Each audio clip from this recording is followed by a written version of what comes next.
Hello, hello, hello, and welcome to Side of the Desk podcast for our 9th episode. I can't believe it's 9 already. Each month we are chatting to influential industry leaders, exploring their journey to success and obviously the role recruitment played throughout. Now, we're currently streaming live on LinkedIn and YouTube, so you can watch straight away with us, or if you can't join us today, register, download it, watch at your convenience. We get that life is busy. So joining me today for episode 9 is Gabby Austen Browne, the founder of Diversity Alliance and the co-founder of the Diverse Speaker Bureau and the Reach Scholarship, which I'm sure we'll talk about later. Gabby is the founder of Diversity Alliance, which is a consultancy dedicated to promoting diversity, inclusion and accessibility across the events, MICE and hospitality industry through education, training and of course events. She is also co-founder of the Diverse Speaker Bureau, which aims to increase representation and disrupt tokenism by diversifying speaker panels at events. Now, as well as being the co-founder of the Reach Scholarship Fund, which is aimed at supporting minority ethnic students in event management degrees, and also a guest lecturer on DE&I in the industry. God, that was a lot, Gabby. Welcome. Anything you want to add? I feel like I've just done your life there. Oh my God, I can add loads, but I think we've got a limited amount of time, so we'll save that for the next edition. I was watching all the text on the video that Naomi done, and I was like, oh, I might as well just not say anything. Actually, it's all on there, no, which I like. So before we get started, just remind everyone we are live. We're streaming live. Please share your comments and thoughts in the comment box if you want to. Just introduce yourself. Let us know where you are in the world, and we'll get to your questions. So let's kick on with this. You looking forward to this? Are you excited for this? I am absolutely gassed about this. We went through some of the bits and pieces there, and we sort of started getting like a little bit of your career history. But take us all the way back to the beginning. Take us back to how did you get into the event sector in the first place? Yeah. Do you know what? It's a bit of an interesting one. So my kind of first career and my longest career was as a professional dance artist. Absolutely loved it. Worked in a variety of kind of different styles and areas within the industry, which was really exciting because I am all about variety. I love variety. But I needed to go off and get a qualification because back in the old days, you couldn't get a degree in dance. So slightly show my age there. The old days. So I just had a dance kind of diploma or whatever. And I was like, if I want to get a job later on in life, I need something that's a little bit more prestigious, as it were. So I went off and did a master's, which you can do as a mature student over the age of 25, FYI. But I did it in community dance because I wanted to look at how dance could be brought to communities and benefit communities, essentially. And that's where I first got into inclusion and accessibility. And I worked for a while doing that in different communities, working at pupil referral units, with ex-offenders, working with adults with physical and learning disabilities in schools and things like that. Not a massively well-paid industry. So I looked at changing what I wanted to do, but it was really difficult to work out what industry I wanted to move into. I'm not particularly a corporate person. I like variety. I like energy. I like dynamism. So I was like, what can I do? And luckily there was a charity for dancers that supported in finding your next career, essentially. So I did a bit of career profiling, some kind of life coaching, if you will. And a few different careers came out. Lawyer was one, interestingly enough. I love having an argument. And then event management. Yeah, I was yes. And then event management was on there. And I was like, do you know what? This is quite similar to what I've been doing, or a similar kind of area that I've been working in. So, it's entertainment, it's backstage, it's performing within the events industry, but as a supplier, I guess. So I thought that looked like an industry that I could move into. And I literally did a 3-month part-time diploma. It was, what's the word? Accredited by the Chartered Institute of Marketing. So it's still a really great course. Yeah. And that was it. And then I got my first role 3 months after finishing my diploma. That's amazing. I went to do the sim, and I literally went to 2 classes and were no, this is not for me. I can't do this. That's quite impressive. What made me laugh there was when they call it a mature student at 25. I know. I know. I'm 47 now. I am screwed. I'm if 25 is true. It's interesting though that so when you got into dance, it was purely it wasn't like dance for events, if you saw. I mean, it was the dance element. So how far into the dance career, as it were, did you start thinking, was it literally just when that event came up and went, oh, here's an option? Was that the first time you thought that about was literally the first time I thought of getting into events. I hadn't even realized it was a career option. Or I just thought, like a lot of people have that misconception, like, oh, it's just parties and weddings. So I did more research into it, and I did like a few calls with leaders of different courses to get what it was all about, what it would entail and everything. I was like, yeah, this is a people fueled industry. This is something for me, I think. I guess I didn't really talk about what I'm doing now. Do you want me to say what I'm doing now? No, well, I do want you, but we'll cover, because we're trying to get, obviously, you know, like where your career's gone. So if you don't mind me asking, you can tell me to do one. It's probably worth mentioning at this point that obviously I know you know, personally outside this, and obviously with the Reach stuff. So we're probably having an interview today that's probably a bit more relaxed than my normal ones would be. If you don't mind me asking, when was that? What year was that? Did events come into your site? When did you start in events? 2014. Oh, right, okay. Or 15. So you've been in the industry, you know, a good period of time, and obviously you talk us through your career up to the point. But what keeps you in it? Because I know you. You're one of the most driven, passionate, vocal, positive. I mean, that's possible about the sector, not just EDI. You know, you are very much a trumpet bearer, aren't you, for the industry as a whole, not just EDI. So what is it that's kept that passion going? What is it keeps that drive for you? Apart from working with me on Reach, obviously. Obviously. You know what? This industry is a really fun industry. And I feel like the reason why people don't know that it's a career option is because we like to keep it a bit of a secret sometimes. Because we're like, can you believe we actually get to do this and work in this industry all the time? Like, it feels like the best kept secret. And I think the fun element comes from the experiences that we have, the people within the industry, the fact that we, as an industry, have the ability to impact societal change, impact behaviours, to educate, to inform, and that's quite a responsibility, but also really exciting influence that we can have. And I think that feeds a lot into the work that I do, as you know, within Diversity Alliance. So I think the fun, the people, the ability to influence change, and get to attend cool events and things like that. It's the influence change bit is really interesting. I mean, a lot, as you know, but maybe people wouldn't are watching. A lot of my clients are in that experiential field, which is internal communications comes into, and a lot of feedback people have talked about is post-pandemic. I mean, my family were the same. Pre-pandemic, they were like, "You're in that events thing." Post-pandemic, they're like, "Oh, it's a 90 billion." But I think it's only been post-pandemic that events have started to be seen as like a strategy of comms.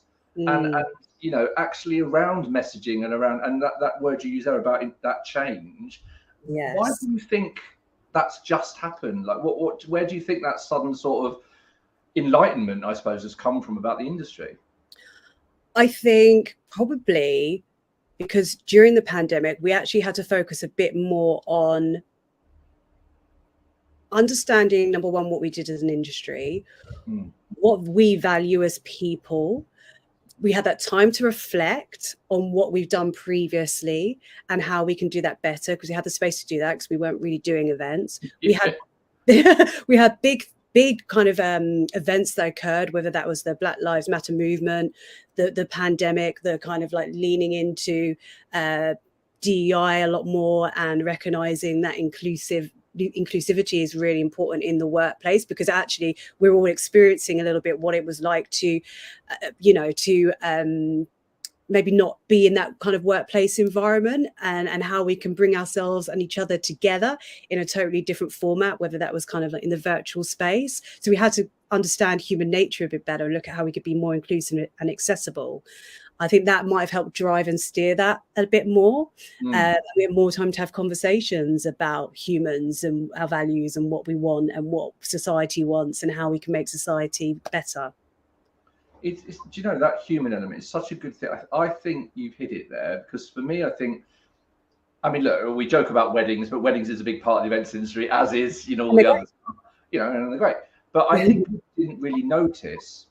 And the irony for me, I can't remember who it was recently, I was chatting with a client, and we were talking about, do you remember they used to do those, Boris Johnson used to come on, sorry, but Boris Johnson he used to come on and do those like things, like those with the lecterns and stuff like that, all while saying that the events industry wasn't a viable option. And people are like, that is literally an event. Like it might be a meeting, but it's still an event. And then when they did the, do you remember the refurb of that room? And it was like they spent £2 million on it or something. And suddenly people are going, yeah, and they never use it. But people are going, oh, right, events can be a wedding. Events can be a event. And I think you're absolutely right. It's that sort of, during the pandemic, we all looked at that. We couldn't have the human touch, if you will, face-to-face element. And suddenly it became like, oh, we took that for granted. Yeah, we did, because suddenly you realize, oh, I can't attend a festival. Oh, that's an event. Yeah. Oh, you know, I can't attend, you know, a gallery launch or, you know, whatever. And people realize, oh, those are events. So things that we're not allowed to attend now that are part of our everyday lives. Oh, those are events, right, you know. And suddenly you miss it, because I think the work, you know, like Marty Fullard, who's been on before, is doing the work with, I think it's Power of Events, but they were doing the work around the SIC code, you know, the SIC code. And I think that's I think there's quite a few positive things for the industry, personally, that come out of the pandemic. But that's one of the best things is now, you know, we've got this representation at the table where they're going, actually, that's worth a lot of money. You know, I think we were lumped in with hospitality before, I think. We were sort of like hospitality and events, but none of our revenue, like with me, well, you as well, like we are in essence suppliers to the events industry. So am I recruitment or am I events? Like, what's my SIC code? What's you know? So it was a weird one. It's very interesting. So we are where we are now. Just talk us through then, but you know, the top lines of the role, recruitment, or your career, how it's developed. You know, how have you sort of moved between jobs? And I'm going to ask you some questions later about, you know, some stories, but I'm just interested in your journey, like how you got to where you are and the role recruitment's played. Oh, interesting. So I guess I'm going to start. So I finished my, I'm going to start with just talking specifically about events, actually. So I finished my course, did a lot of interviewing and applying for roles. And I did this kind of like independently. I didn't go through any recruiters. I think I signed up maybe or applied to a few jobs through, like, you know, there's online kind of recruitment boards and whatnot, but never really heard anything back. So all the roles that I applied for were kind of like direct applying to the companies to work with them. And then I remember my first role, I had to go and do like, which actually is probably good because I come from a dance and performance background, so it felt like an audition. But I had to go to one of those group interviews. Oh, I remember those. Yeah. Oh my God. Yeah, so I had to go to one of those, and you're kind of pitted against each other a little bit because you're all Hunger Games. Yeah, a bit like Hunger Games, and you have to get up and present and do these tasks, all that sort of thing. But actually, it suited my skill set really well because I could just put my performer's hat on and go, right, Gabby, the performer, get into that mode and just present yourself in the best way possible. So I ended up getting a job. It was with a venue. And I worked there for a while.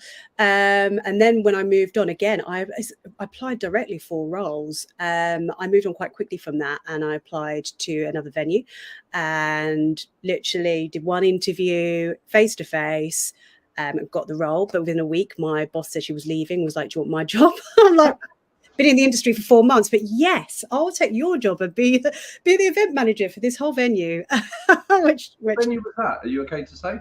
Yeah, sure. So it was Egg London. So it was, I think it's still around. It was a nightclub, like a huge, like 4,000 capacity nightclub. Oh, wow.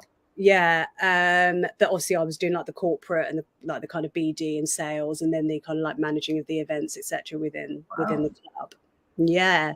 Actually, Priya, I initially not took Priya's job, she had left, but the role that Priya was in, I got her job when she left, which is interesting connection. Just for those that don't know, that's Priya Narin at Curb and the co-founder of Event First Steps, and also with you on Diversity Bureau. Yes. There you go. We've shouted her out a lot now. Oh, have you? We've given her a shout out there. There you go. She should like that. Good. And then same with my next job. Again, it was like just direct apply, and managed to get that way. So I've not really had a kind of like a good experience with kind of those recruitment kind of agencies, those large ones sort of thing. I'd get in and go and have an initial chat, and then nothing would ever really happen. I'd never get any roles. And I was a bit like, why am I not being put forward for everything? I feel like I'm competent. I think I'm personable. I've shown drive and skill. So, but I just never had any luck. So that was that. Yeah, I'm not allowed to get involved in going on about other recruitment agencies. The bit that, again, taking your career through there, then, you know, when you were going direct, like, what was your experience of interviewing? Like, how were you finding that? And where I'm getting to is, you know, we've spoken. I'll talk a bit more about it later, about you sort of unleashing my EDI voice as such. But how were you? What was your experience of recruitment? Not EDI focused, but what was your experience of being interviewed? How did you find it? You know, did you find it professional, unprofessional, relaxed? Scene, apart from the group one, obviously. Yeah. The ones that are right. What's interesting is, so the group one, which was for a venue, which obviously I can't name. Yeah, maybe not I don't want to name it, but I'm still like, can it still be obvious where it is? But oh well. Anyway, so I was there. The environment was incredibly toxic. It had a bullying culture. No support or training was given. Bearing in mind, I was new to the role, new to the industry, and in fact, I went for an event assistant role. But again, I was given an event manager role. So they're like, we see you as management materials. So you're going to do that? But I literally had no training. Anyway, it was absolutely horrible. So I think then what that made me do was go and apply in venues that I thought would accept me and would suit the way I am as a person, and a bit more relaxed, a bit more open, which is probably why I went down the nightclub route and worked in particularly kind of like urban nightclubs, because I was like, that's where I feel like I can be comfortable, which is quite sad, really. Because initially when I did my events diploma, I wanted to work in an agency. I wanted to do experiential. And literally couldn't get in. It was like, yeah, we've got internships. I'm like, I'm 35. I'm not doing an internship. I've got rent to pay.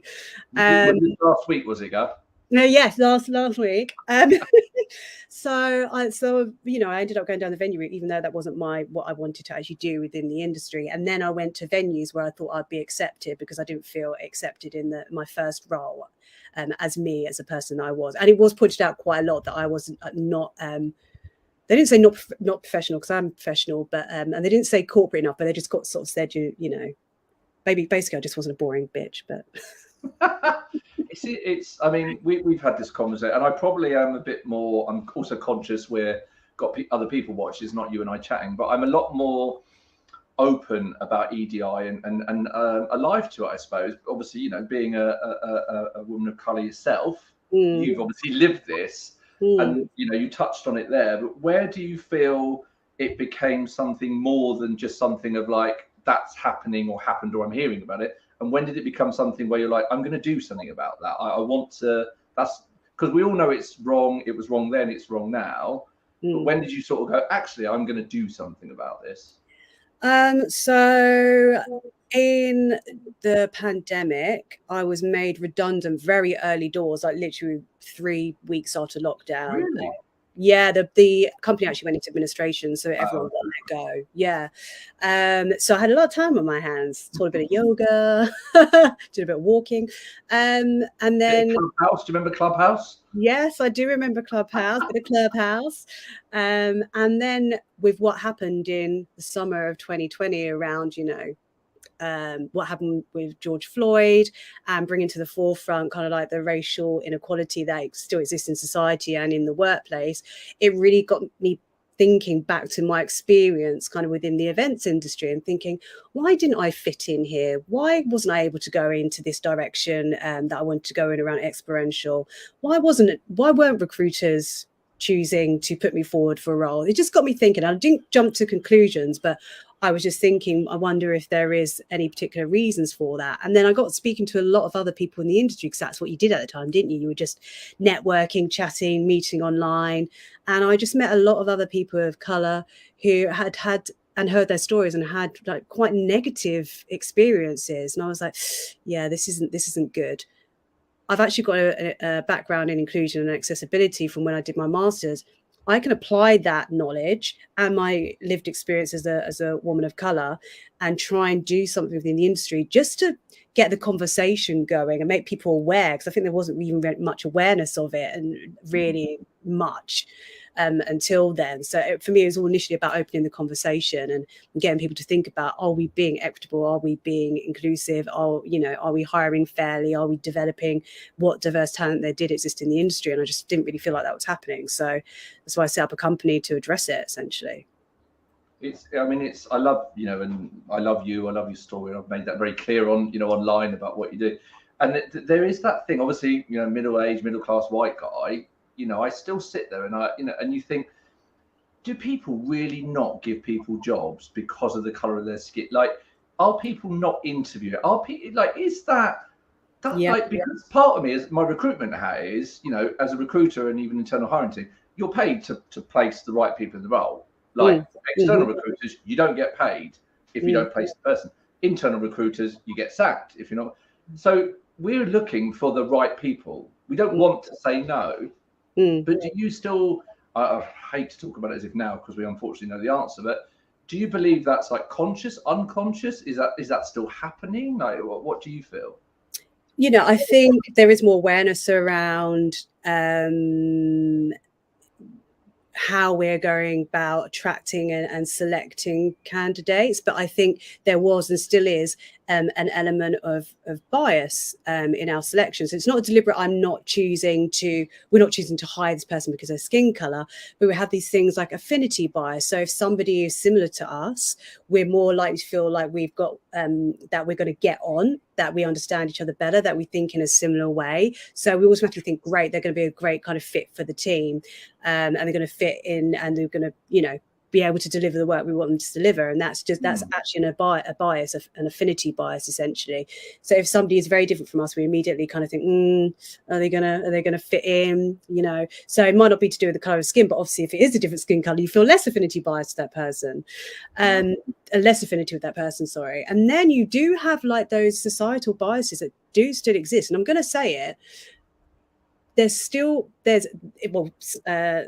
Research has shown this, that even if it's subconscious or it's out in the open, people think that Black people are less intelligent and are also lazy. That's been proven in research. And even if we don't think we're thinking that, it's probably been drilled into the back of our heads through media and through stories that we've heard or whatever. And it's still probably sitting there and might be, I'm not saying it is, but could be influencing our decision.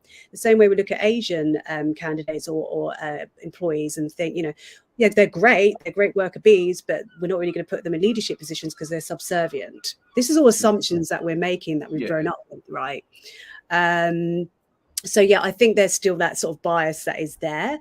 And I think that when hiring processes happen now, there's so much thought about diversity and looking like we're getting diverse people into our organizations without actually looking into our own biases.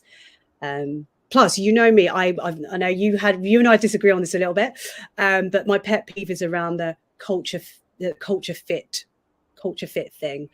I get that somebody needs to fit into a company and be able to get on with people, but I think culture add is a lot better way of thinking about it. Is like, what will somebody different from a different background add to the business to help our business to grow and to innovate and to thrive? What those different perspectives, going to bring? I think that with culture fit, we're leaning into our implicit bias, as I was sort of saying, those affinity biases that we have. Culture add is removing those biases and literally just looking at the person, their skills, and obviously making sure that they are likely to get on with a team, but they don't need to be the same as us to be, to be a culture fit. I don't disagree with you there. That otherwise makes me sound like an arsehole. I don't know. I don't disagree with it. I think it's because my word's called fitability, which is part of that whole fitability is you do have to have a certain affinity with the people you work. You're not going to work with people you don't like or enjoy. And I'm not talking about color or sex. I'm talking with, well, I suppose it comes down to that sometimes. But it comes down to, like the people you've got to spend quite a lot of your time with or interaction with. But absolutely, for me, the whole fitability and what inclusion means is bringing in people, that are different to who you have and that add. And it's interesting because that sort of, if we move on to reach, we'll talk about reach very quick. It it was that sort of movement that, you know, opened my eyes to it when people were saying we're looking to be more inclusive, and I would ask why. And Yeah. people say, you know, black people are more creative, or you've used that word urban, and I've heard that, you know, they had more of an urban network, and you're sat there going, oh, can you hear yourself?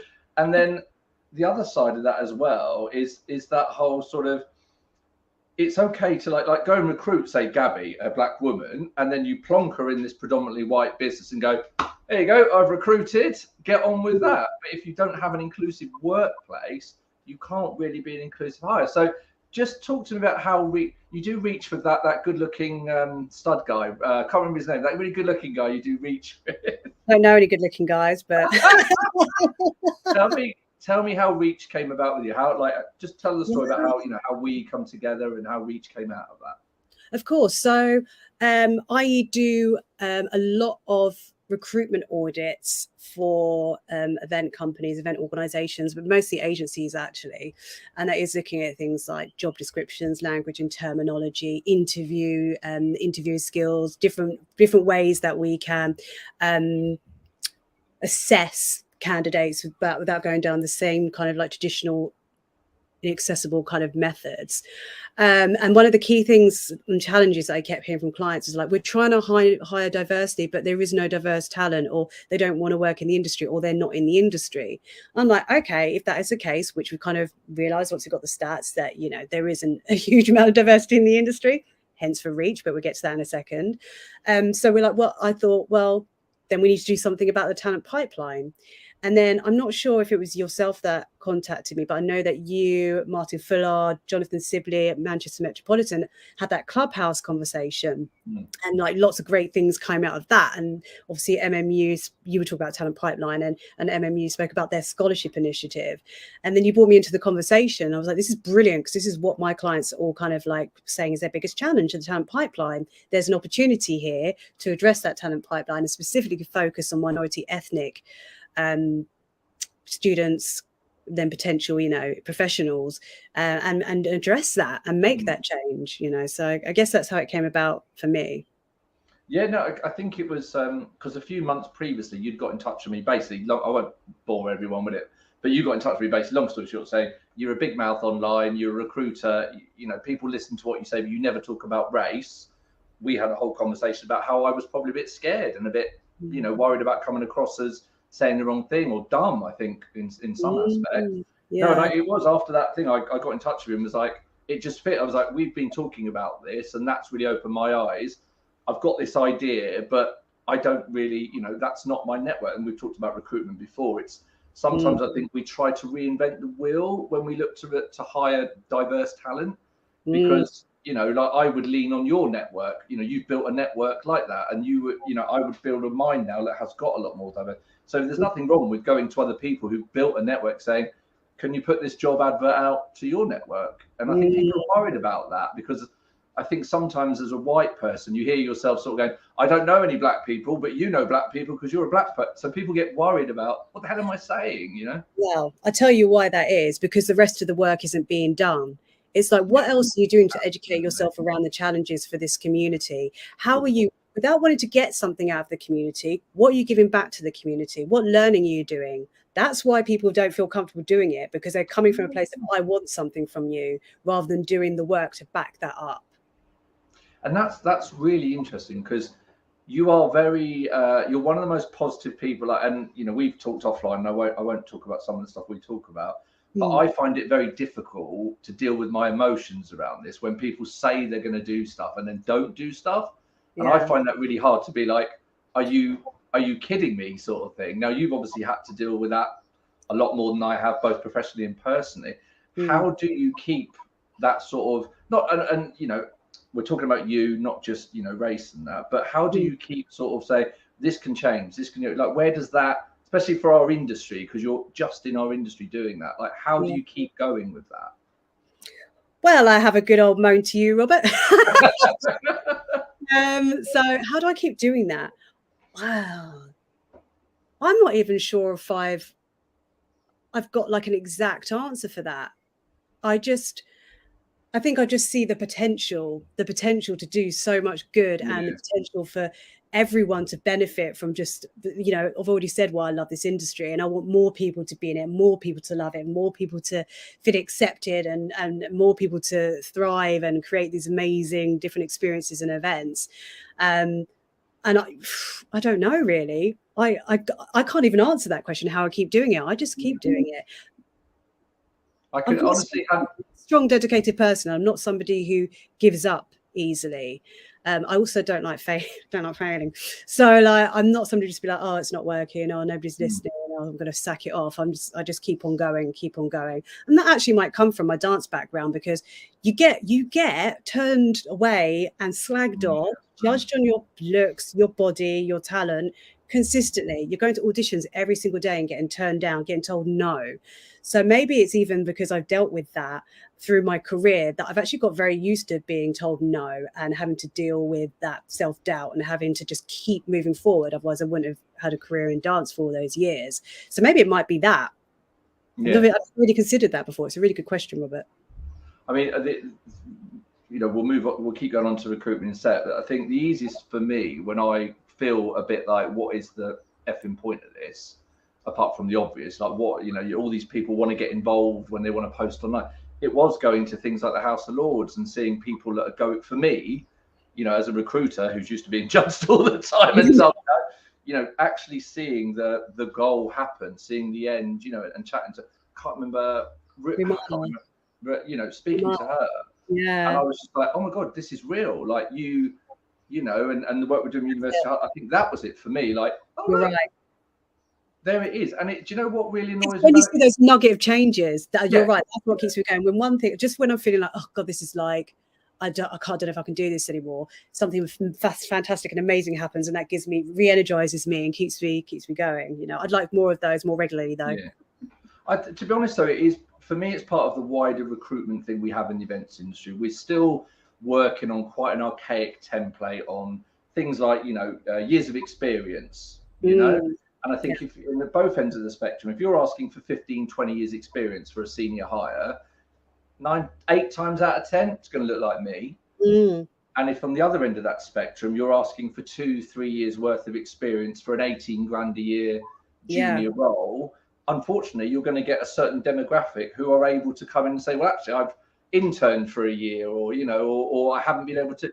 And I think it's, for me, it's so easy as an industry to just say, you know, you could change it overnight by just saying, do you know what? I don't need event experience for an 18 grand a year job. Exactly. I don't care if you've got, I don't know, customers, whatever, you could have a relevant. Suddenly, I'm telling you now, your inclusiveness or diversity of your applications would probably go up 100-fold. Yeah, you know? Exactly. Because I get it the other way with clients, you know, oh, I've got a client at the moment. Actually, I've got to be a bit careful. They're going back to 4 days a week in the office. You know, 4 days a week in the office, those 4 days are 9 till 6. And I'm sort of saying to them, I'm like, well, for a start, like it or not, a huge percentage of women are still the primary care givers at the moment. You've just got rid of 50% there because they're not coming in 4 days a week. You know, even me now as a guy, like I would be looking at going, oh, I'm not doing that. So I think recruitment as a whole has to evolve. And talking of evolving and recruitment, with your sort of background, with what you've gone through, where do you sort of think, what would you say has been your best experience of career-wise? Like where's either recruitment or career? Like what's been the peak of your career so far? Because obviously you've got a lot of career to go. I'm also going to ask you what's the worst bit as well, so you can think about that. Do you know what? It's launching Diversity Alliance and co-founding the Diverse Speaker Bureau and Reach, to be quite honest. Those are huge things. Like I said, it's like serendipity. Like everything's come full circle. I feel like I'm in the right place. So that has to be kind of a career highlight. And I know it's just the beginning. So I'd say those are the biggest things for me, because it feels like everything I've been doing and working towards without knowing the reasons why has brought me to this place. Yeah. And what about the worst? What do you think the worst job you've had to do in the industry's been? The first one, first job I had in the venue was just, yeah, that was the worst. Trying to think of a different example. The worst thing is as well, we're talking as if this was 50 years ago. It's not, is it? It's not exactly a trait that's probably gone with the industry as well, is it? That sort of environment. Yeah, exactly. That situation nearly broke me, so I can't think of that. Just clouds my mind. It's always there at the forefront, so I can't think of any other like really awful job I've had within. Well, if we sort of fast forward again to where we are now, you're obviously in a good place. You just spoke about there with the 3 things you've got going on. I know personally you've got lots going on where you are. We've moved to Brighton, obviously we spoke about. You said that at the beginning. If you could go back 5 years and speak to Gabby when you were 30, 5 years. Thanks. I'm only doing it because we know each other. But 5 years ago, you can go back and speak to Gabby. And it can be career advice, ideally, or work advice. So, what would you go back and say to yourself 5 years ago? I'd say to myself, like, really, really think about what's important to you from a values perspective, through a perspective of what excites me and motivates me and gets me inspired. I think it's too easy, and I definitely know that I did it, to either go with a role for ego or go over a role because it sounds like a great company without actually necessarily being the right space or place for you to be in. So I'd spend a lot more time considering what my values are and what's important to me, and aligning the roles and the companies that I apply, like, I was applying to work with those, and having more confidence in myself and my ability. And I know that's kind of like easier said than done, really. I do believe in the power of mentorship. So I think if I'd had a mentor during those times, or somebody just to bounce my concerns off of, that'd be important. And I feel like a mentor is not just for when you are kind of like just trying to progress in a role or get promoted. It can be from the very beginning of you entering an industry as well, And I wish I'd sought that advice from people who are more experienced, rather than trying to handle my thoughts and feelings alone. So that's the advice I would give. If you can find somebody you trust in the industry, or find a mentor you respect, that having that support will really help. And really think about what you want. Life is too short to do things that make you unhappy and that you don't want to do, and to be treated badly. And has the mentoring come full circle now? Is that do you want to mention that as well? Yeah, sure. So I did my course, my event diploma course at the Event Academy, little plug there. And one of the lecturers there I just thought was absolutely fantastic, Justine Kane. Just really got on with her, great force of nature, fun personality. And I just emailed her randomly and said, I'm looking for a mentor. I would really like you to be my mentor. And she sort of said, like, I don't actually have the time and the availability to do it, because I mentor on a mentorship program called Fast Forward 15. So maybe you should look at applying for that next time. And I was like, okay, cool. And then I applied for Fast Forward 15, got accepted, which was great, and had the best experience. It taught me a lot. It helped me to grow, helped me get confidence in myself and my abilities, built my network. And then now, as you said, it's come full circle. And this year, I'm now a mentor on the Fast Forward 15 program, which I'm really excited about. Yeah. Who's your mentee? Sophie Devon. She's literally just started, about a month or 6 weeks ago, a role at Cheerful 21st, which she's so excited about and loving. So I'm really looking forward to getting cracking with her this year and pushing her to achieve her goals. I love Cheerful 21st. Tell her to tell Steve and Andrew to call me back. Right. Okay. So what I'm going to do, so we talked about the hot seat. So what we're going to do next is we're going to play a little video, and it is really short, by the way. Okay. And then after that, we're going to come back on, and I have 7 phrases to give you. It's just word association. I'm going to fire them at you, and you just tell me the first thing that comes to mind. Nothing, no right or wrong answer. It's just supposed to be a bit of a giggle, but we'll see what happens. So roll VT, as the kids say. I thought that was really quick, wasn't it? Right. Are you ready? Here we go. First of all, recruitment. Oh, God, this is hard, isn't it? Job. That's boring. Interview. Skills. You don't have to say one-word answers, by the way. Oh, sorry. I thought it was. Oh, okay. No, sorry. Just not like monologue. So interview. This is hard. Interview. Do you know what? Can you give me an example? Because now I'm lost. So interview. People say things like stressful or lots of talking or difficult to, that sort of stuff. So we'll move on to the next one. Recruiter. Recruiter. Annoying jump start. No, I'm joking. What's a jump start? I don't know. I don't think that's actually start. No, recruiters. It's kind of like busy bees in there, hardworking, networking, charge a lot. I'm gonna put a thing over your mouth and have an edit or something that's going to come up and say like invaluable, need them all the time for that one or something. I told you, I asked if you wanted to edit, and this is the exact reason why I said you want to edit. It's all good. Right, next one. You ready? Salary.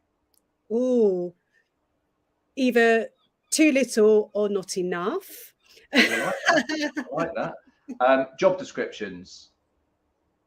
Tired, boring, same, not creative, interesting or engaging. Love that. Talent. Comes in all shapes and forms. Should be open to recognizing talents that are different from our own. Oh, we'll see. We're getting in the swing of it now, just at the end. And the last one is event professionals. Rock stars, excitable, like to have a bit of a party, have the ability to change the world. Oh God, I love that. That is going to be our strapline for you. Now, last couple of things for you. You've gone through, and thank you for that. I know that's a bit hard to put you there, so thank you for that. We've taken us through your journey. You've taken us through your careers. You've sort of talked about the high points and the bit that really interesting was going back 5 years and the advice you give yourself, which I thought that was fantastic. Moving forward, if someone's watching this now thinking about getting into the industry, and I'm talking anybody, male, female, whatever, race, I'm just talking about anything. Yeah. What advice would you give people? Well, actually, no, sorry, you tell me. I'm not going to put words in your mouth. No, this is for everyone. Yeah. What do you think your advice would be for people coming in? So they've decided to come in. What advice would you give them when they come into the industry? Definitely get to know the industry. Read the industry magazines, read articles, read news about the industry, get a really good handle of what the key kind of topics and are at the moment. Find people online that you kind of respect, who appear knowledgeable, and start engaging with them and connecting. Don't be afraid to add your voice to conversations. You will have something to bring, even if you don't feel like you have experience in the events industry. You'll be able to bring your human experience and knowledge to a conversation. So don't be afraid to add to the conversations online. Attend networking events where possible. And don't be afraid to reach out, because actually the industry is full of really nice people who actually are willing to help, but you've got to show that initiative a little bit. And I think people who show initiative in this industry go far without necessarily having all the knowledge, experience, the qualifications. Sometimes that initiative, that go-getter attitude, and that kind of like wanting to learn and continually grow and learn is one of the best skills to have. So have confidence in yourself and put yourself out there. Oh, Gab, that was amazing. Thank you so much for that.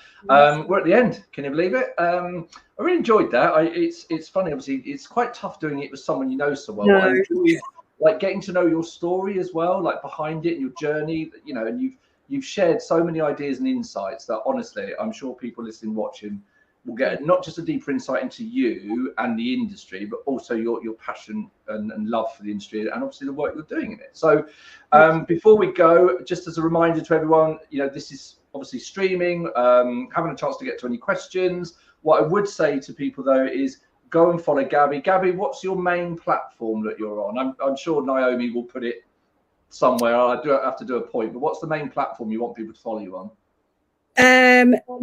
The LinkedIn, and to also go to my website, because I have a kick-ass newsletter, which I always get loads of amazing feedback on. So to sign up to that newsletter, head to diversityalliance.co.uk. On the first page, just enter your details and you'll get a great newsletter with insights, educational pieces, fun bits and bobs, news in the EDI space and events, straight to your inbox, or you can head to my link bios in my Instagram, but probably LinkedIn, Gabrielle Austen Browne, or Diversity Alliance website. Yeah, and I would very much advise that if you can reach, sorry for the pun, somebody like me, then there's hope for everyone, I think. And on that sort of ending of the show, please stay tuned, stay updated for the next episode. You've gone to the LinkedIn page, or again, there's a website. You can get notified and reminded of future episodes. Thank you ever so much for everyone for joining us. Gabby, you want to say goodbye? Thank you so much for having me. And if you need anything, you know where to find me. Bye. Thank you. Now that is a wrap for episode 9. Just remember, there is already enough BS in the world, so please treat recruitment as a strategy and don't dump it on the side of the desk. Thanks.